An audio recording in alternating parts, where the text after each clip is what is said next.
Minister Karen Snowden from Radio Australia, just thanks for your time today. Would you just very briefly expand on the point you made about bilateral relationship being important for the region? You're obviously talking of things other than trade there. Would you just make some points about that? Thank you. Well, look, I am the Trade Minister, and I have a view that we shouldn't have other considerations driving trade policy. I think trade policy should be driven by the imperatives and the opportunities for trade. But having said that, we have, I think, in Indonesia, a government that is pro-liberalisation and very positively disposed towards Australia. And I can't think of a better way of enriching the relationship between our two countries than moving towards an economic partnership agreement, which is, as I said, not just about buying and selling into those markets, but this investment in people, investment in know-how, so that we continue to strengthen what is already a very positive relationship between these our two countries. So I guess what I'm saying is, let's not have foreign policy considerations driving the trade policy agenda. Let's have trade policy providing opportunities for Indonesians and Australians, and out of that you get a better relationship. You're investing in the relationship as well as investing in each other. So that's the order that I'd put things, that good trade policy, good investment and support for the education of each other in each other's countries are good in their own right. You do them anyway, but if it enriches the relationship, well, that's a really big bonus.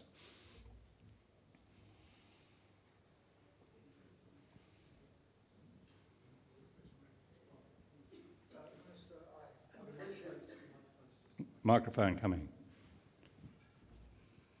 I appreciate what you, Jamie Mackey from the ANU, I appreciate what you've just been saying about your role primarily in trade, but you're also the minister in our government who's probably most informed about Indonesia, and I'd be interested in your views on the Travel Advisory Service announcements, which are making it so hard for schools in particular to send children up to Indonesia, and universities also, to communicate effectively with Indonesian institutions. In the 20 years before 2001, we made enormous progress on this front, and it's sagged badly over the last 9 or 10 years.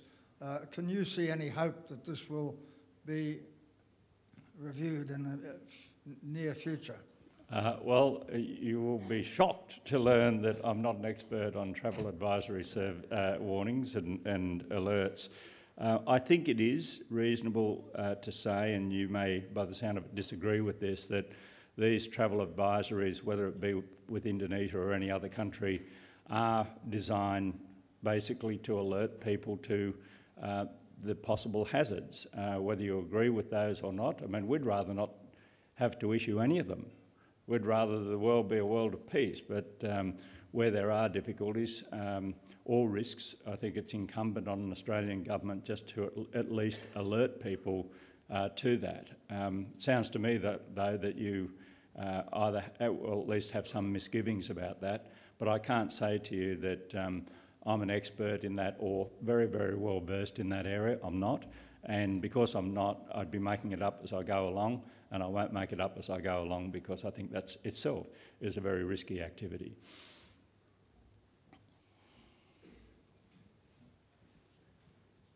Thank you.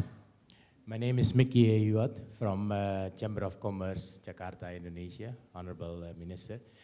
I'd like to know actually how is Australia at this point of time looking at Indonesia as what kind of country risk does Indonesia have for Australia nowadays? Because as you know, of course, this influence also the insurance premium and things like that to do business. And as you know, the country ratings has been improving by Moody's and things like that. So I would like to know what is Australians' position on the country risk in Indonesia. Thank you, Honour.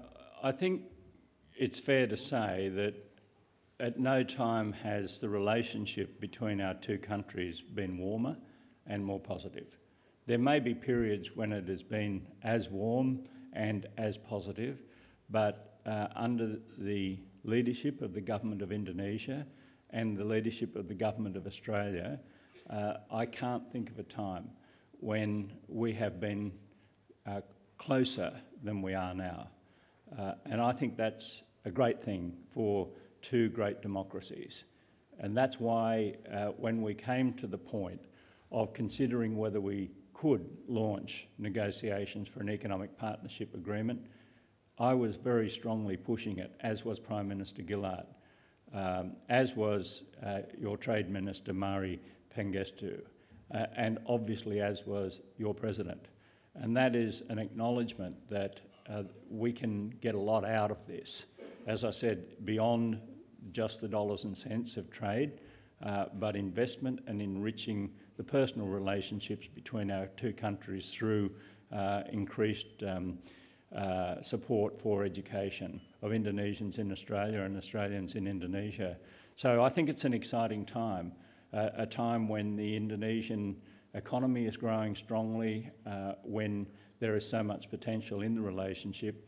And I say, let's seize the moment. What was it in Dead Poets Society? Carpe diem. Let's carpe diem it. Let's seize the moment and take the opportunities that are presented by the leadership of our two countries, and also the people of our two countries.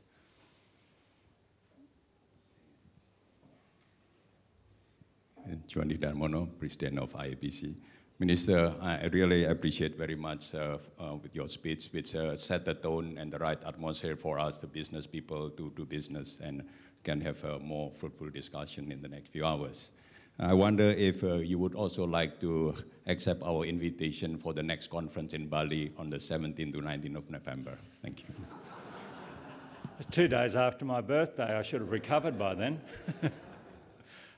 Look, I would like to come, but I do, and I mean that. I've never been to Bali.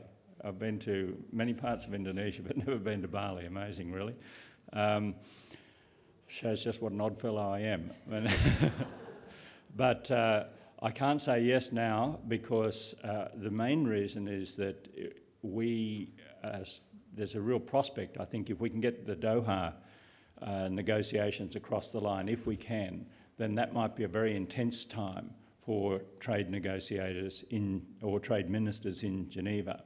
Ever the optimist, I think it's quite possible to get Doha across the line, but if we do, that's the time of really quite formal engagement in Geneva.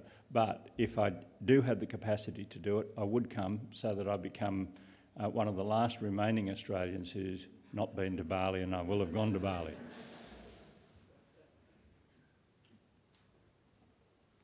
Now, I think we have a launch of, I haven't actually done this, but there's a publication of the Australia-Indonesian Business Conference and Association, which is doing business in Indonesia. This is the 4th edition, I think, Chris, but the best. I'm told by far the best, and so I would very happily officially launch doing business in Indonesia, and long may it be so, and long may it be even richer and stronger than it has been in the past. Thank you very much.